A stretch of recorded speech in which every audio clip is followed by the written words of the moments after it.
안녕하세요 여러분, 지구에 있는 생물의 80%가 바다에 살고 있다는 놀라운 사실 알고 계셨나요? 네? 알고 있었다고요? 와, 저만 몰랐네요. 이렇게 많은 해양 생물 중에 인간이 알고 있는 건 또 1% 뿐이라는데요. 그 1%도 좀 더 파고 들어가면 우리에게 도움을 줄 수 있는 많은 비밀들이 숨겨져 있을 텐데요. 해양 생물에 숨겨진 생명의 비밀을 첨단 생명공학 기술을 이용하여 연구하는 직업이 오늘 바로 만나볼 해양생명공학연구원입니다.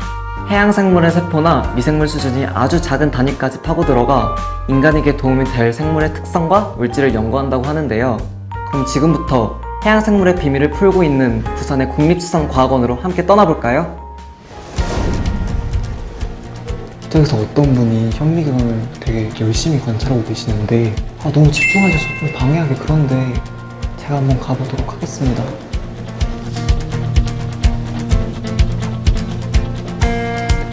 뭘 그렇게 유심히 보고 계세요? 해양생명의 신비를 밝히고 있습니다. 제가 제대로 찾아온 것 같은데요. 혹시 누구세요? 안녕하십니까. 전 국립수산과학원 생명공학과에서 근무하고 있는 김동준이라고 합니다. 반갑습니다. 네, 오늘 제가 해양생명공학에 대해 비밀을 밝히러 왔는데요. 네, 해양이란 단어는 익숙한데 그 생명공학이라는 단어가 되게 좀 어렵더라고요. 해양생명공학이 무슨 일을 하는 건가요? 쉽게 말씀드리면은 해양생명의 신비를 밝히고 이를 활용해서 사람한테 유용한 물질을 만들거나 서비스를 제공하는 연구를 하고 있습니다. 해양생물 같은 경우에는 육상생물과는 조금 특성이 다른데요. 해양생물이라고 하면은 어떤 생각이 드세요? 물고기나 제가 좋아하는 조개나 막 그런 게 생각나요. 네, 맞습니다. 물고기나 조개처럼 해양생물 같은 경우에는 육상생물과는 다르게 깊은 수심에서 살거나 바위에 부착을 해서 생활을 하고 있습니다. 이러한 특성들 때문에 굉장히 독특한 생명 신비가 있고요. 이러한 신비를 밝혀서 사람에게 유용한 물질이나 유용한 서비스를 제공하고 있습니다. 그리고 최근에는 이러한 결과를 가지고 제품도 만들고 있습니다. 그러면 해양생물로 무슨 제품을 개발하셨어요? 가장 최근에 개발한 것 중에 하나는 해양 미생물을 가지고 화장품을 만들었어요. 화장품. 네, 그 미생물이 형광물질이나 반짝이는 물질을 내기 때문에 이러한 성분이 포함된 화장품을 만들었고요.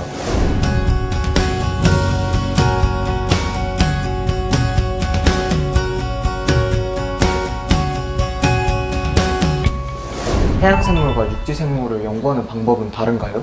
네, 아까 말씀드린 것처럼 해양생물 같은 경우에는 심해에 살거나 먼 바다에 살기 때문에 그리고 부착 생활을 하기 때문에 이러한 생물을 채집하기 위해서는 멀리, 깊이, 그리고 강하게 채집할 수 있는 이런 장비들, 운송수단들이 필요합니다. 그리고 그런 생물들을 가지고 왔을 때 저희가 이제 샘플을 분석하기 위해서 또 분석 기계들이, 최첨단 분석 기계들이 필요하게 되는 거죠. 최근에는 이런 분석 기기들도 발전이 많이 되었고 운송수단도 많이 발전되어서 해양 생명의 신비가 속속들이 밝혀지고 있는 실정입니다. 그러면 기계에 대해서 조금 잘 알아야 되고 바다에 대해서 조금 잘 알아야겠네요. 네, 그렇죠. 네. 제가 공부를 싫어하는 편이거든요. 근데 오늘 제가 박사님을 약간 따라다니면서 잘 배울 수 있을까요? 저만 믿고 따라다니면은 해양 생물에 대한 흥미가 막 생길 겁니다. 그럼 제가 박사님을 믿고 잘 따라다니면서 이렇게 해양 생명공학이 뭔지 제대로 알아보도록 하겠습니다. 네, 가시죠.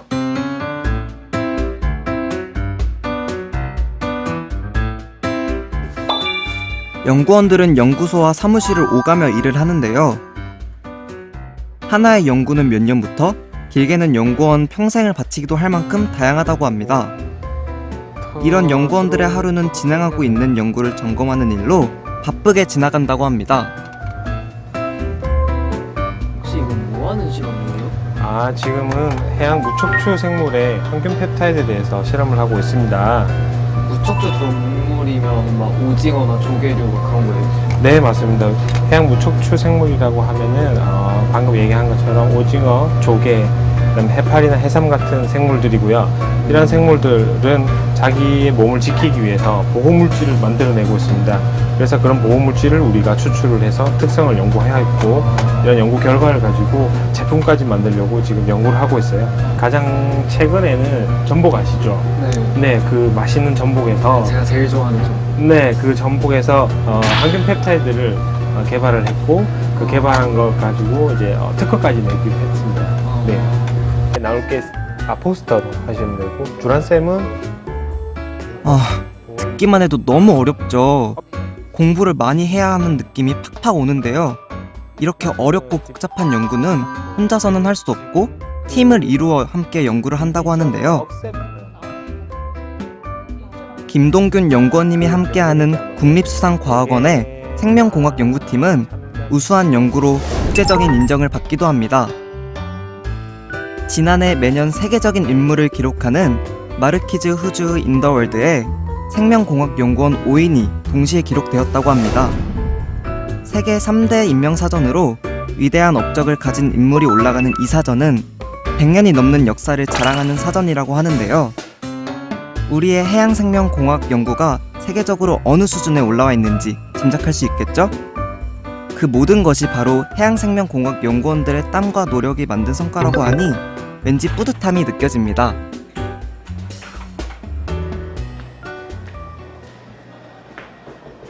그럼 박사님은 연구를 진행하실 때 어떤 과정을 거쳐서 이루어지나요? 전복에 좋은 물질이 있을 것 같다라는 생각으로는 연구가 진행되진 않잖아요. 네, 물론입니다. 연구를 하기 전에 저희 팀원들이 모여서 다양한 정보를 분석하고 연구 테마를 세웁니다. 그리고 테마를 가지고서 어떠한 가설을 세우고 가설을 가지고 이제 연구를 시작하게 되는 거죠. 그럼 가설을 만들면 이제 연구가 끝인 건가요? 아닙니다. 가설이 이제 연구의 시작입니다. 연구의 시작을 위한 가설을 만들고 연구 설계를 하고 이러한 연구 과정을 심사를 받습니다. 심사를 받고 이제 승인이 나면은 연구 과제로 탄생을 하게 되는 거죠. 그때부터 이제 연구를 시작하게 됩니다.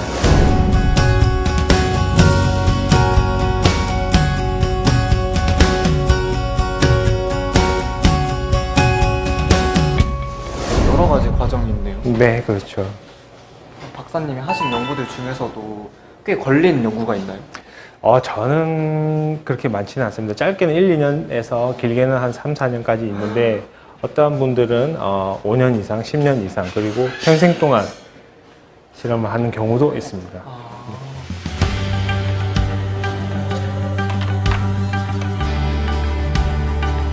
이렇게 정해진 주제에 대한 연구가 마무리될 때까지 매일 연구실에서 검토하고 보고하는 것으로 생명공학 연구원들의 하루는 바쁘게 지나간다고 하는데요. 연구원님들은 실험 도구만 들고 실험실에만 있는 줄 알았는데 뭐 서류 작업이나 회의 준비도 하시나 봐요. 네, 실험도 중요하지만 실험 결과를 분석하고 관련 전공 지식을 살펴보는 것도 중요합니다. 그리고 저는 국가 공무원이기 때문에 회의 자료나 여러 가지 설명 자료들도 많이 준비를 하고 있습니다. 그래서 컴퓨터 작업도 많이 하고 있고요. 그리고 그런 작업이나 실험 시간 이외에는 제가 또 관련 있는 분야의 전공 지식이나 관련 실험 방법 그런 것들을 살펴보는 것도 중요하고요. 그래서 늘 공부를 해야 되겠죠. 공부를 잘해야 되겠네요. 이거는 제가 잘할 수 있을까요? 하지만 그 본인이 흥미 있는 분야이기 때문에 흥미를 가지고서 하다 보면은 공부도 재밌어지는 날이 올 겁니다. 잘할 수 있습니다. 제가 오늘 그 박사님의 하루를 따라가 보았는데요. 네. 생명공학에 대해서 이렇게 배우기도 하고 하니까 매일 이런 연구 작업들을 하시는 연구원들이 있기 때문에 저희가 이런 생명공학과 같은 혜택을 잘 받을 수 있지 않았나라는 생각이 들었던 하루였던 것 같아요. 네. 좋게 생각해 주셔서 감사합니다. 저희도 열심히 해서 국민에게 도움이 되는 그런 연구를 하고 좋은 결과를 내도록 열심히 하도록 하겠습니다. 파이팅 하시죠. 네, 파이팅! 네, 감사합니다. 네. 조개나 홍합 같은 어패류에서 우리 몸의 세균에 대항할 항생 물질이 나온다는 사실. 와, 신기하지 않나요? 이런 유용한 물질들을 약과 화장품, 식품 등에 실제 사용한다고 합니다. 해양생명공학자들은 해양생물의 유전자도 분석하는데요. 사람의 유전자를 분석하면 어느 나라 사람인지, 부모는 누구인지, 또 어떤 질병을 가졌는지 알 수 있다고 하죠. 해양생물도 마찬가지인데요. 그래서 이 유전자를 이용해서 어떤 종류의 해산물인지 또 원산지는 어디인지를 구분하는데 아주 유용하게 사용한다고 합니다. 정말 흥미롭지 않나요? 그렇다면 해양생명공학연구원은 어떻게 될 수 있을까요? 제가 자세히 알아보고 왔습니다. 해양생물에 대한 지식은 물론 연구 방법과 최신 연구 장비들에 대한 전문 지식도 갖춰야 하는 해양생명공학연구원. 일단 많은 공부가 필요한 직업인 건 제가 확인했는데요. 그렇다면 해양생명공학연구원이 되기 위해서는 구체적으로 어떤 과정을 거쳐야 할까요? 말 그대로 연구원이기 때문에 전문 지식이 필요합니다. 일반적으로 대학을 졸업하고 대학원에 진학을 해서 보다 심도 있는 연구를 수행해야지 사실 연구원이 될 수 있는 길이 넓다고 볼 수 있겠습니다. 국립수산과학원에만 해도 연구원들의 약 80% 이상이 박사 학위를 소지하고 있을 정도로 박사를 가지고 있는 사람이 가장 유리하다고 볼 수 있습니다. 그렇기 때문에 대학에서 일단 일반적인 생물학이나 미생물 같은 것을 공부를 하고 그 다음에 보다 전문적으로 해양생명자원에 대해서 연구를 하시는 게 좋습니다. 그럼 그렇게 많은 공부를 하고 난 후에 어디서 연구활동을 할 수 있나요? 네, 생명공학 연구를 하기 위해서는 기본적으로 국립수산과학원이라는 전문 연구기관도 있지만 여기는 사실은 공무원입니다. 공무원이기 때문에 일단 공무원 시험부터 또 일단 기본적으로 해야 되겠죠. 그리고 공무원 외에도 해양연구원이라는 또 준공무원 그런 기관도 있고요. 그리고 민간의 사이트로 생명공학 연구를 하는 그런 연구소들이 참 많이 있습니다.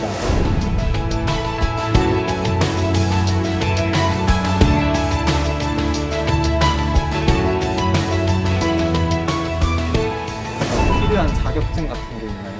자격증보다는 전문 지식이 더 중요합니다. 물론 자격증을 가지고 있으면 보다 도움이 되겠지만 자격증 외에 외국에서 공부를 한다든지 아니면 대학원에 가서 석사 공부를 한다든지 보다 공부를 해서 박사가 된다든지 하면은 해양생명공학연구원이 되기가 좀 더 쉬울 거로 생각됩니다.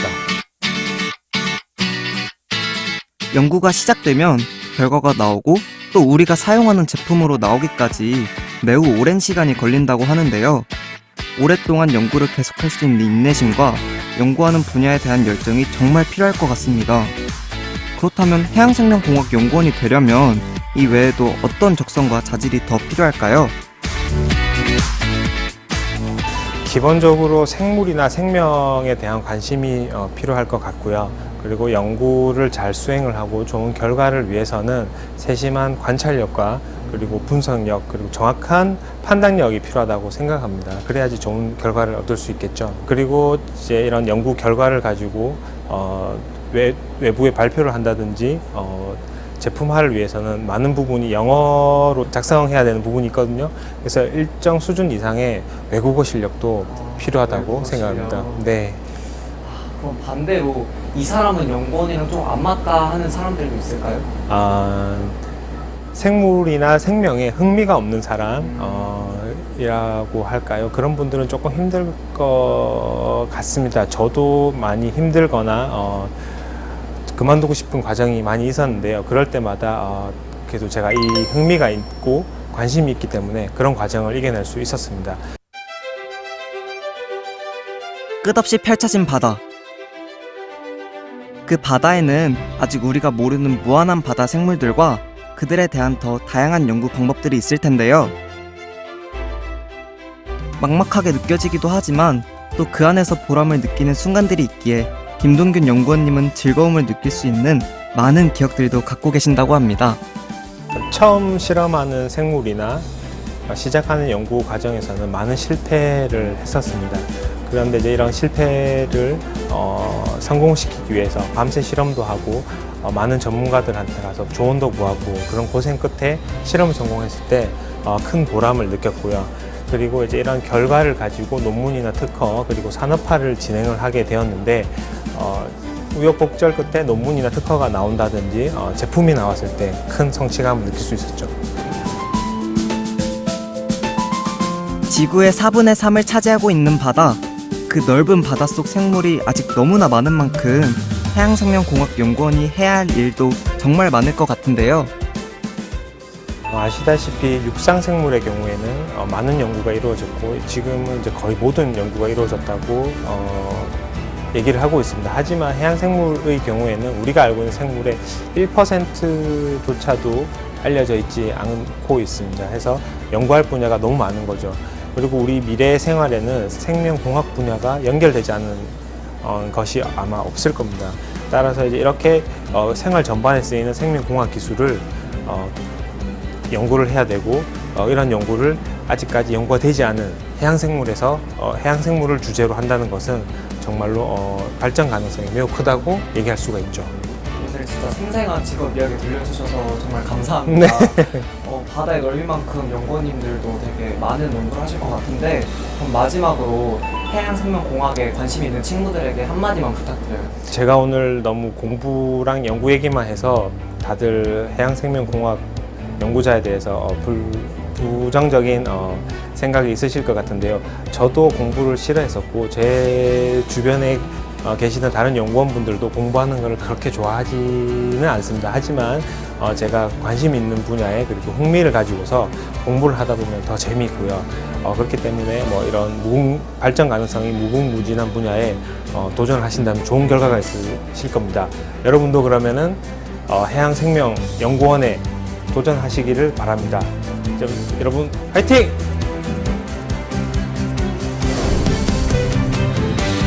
드넓은 바다, 그곳에 살고 있는 많은 생물들, 1%도 밝혀지지 않은 바다 생물의 신비 안으로 더 깊숙이 들어가 아주 작은 물질, 보이지 않는 물질까지 연구하는 해양생명공학연구원. 바다가 품고 있는 무한한 생명공학의 신비를 풀고 생활에 도움이 될 물질을 연구하는 해양생명공학연구원에 여러분의 꿈을 펼쳐보는 건 어떨까요?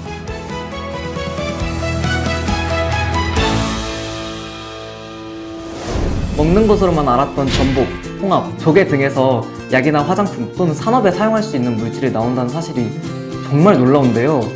눈에도 보이지 않는 물질들을 연구하는 해양생명공학 연구원들이 진짜 대단해 보이기도 했고요. 물론 많은 공부가 필요하고 결과가 나올 때까지는 인내하고 계속 도전하는 일이 가장 중요하다고 하는데요. 공부를 많이 해야 해서 걱정이 많이 되긴 하지만 도전해보고 싶다는 생각이 들었습니다. 연구원님 말씀처럼 무엇이든 잘 하려면 힘든 때가 꼭 오거든요. 뭐 좋아하는 게임 하면서도 잘 안 돼서 힘든 순간이 있잖아요. 그때 노력해서 극복하면 또 더 잘하게 되고. 생명의 신비는 언제나 흥미롭다는 연구원님의 말씀이 기억에 남는데요. 흥미로운 바다 생물의 세계로 깊이 빠져볼 분들 꼭 도전해보세요.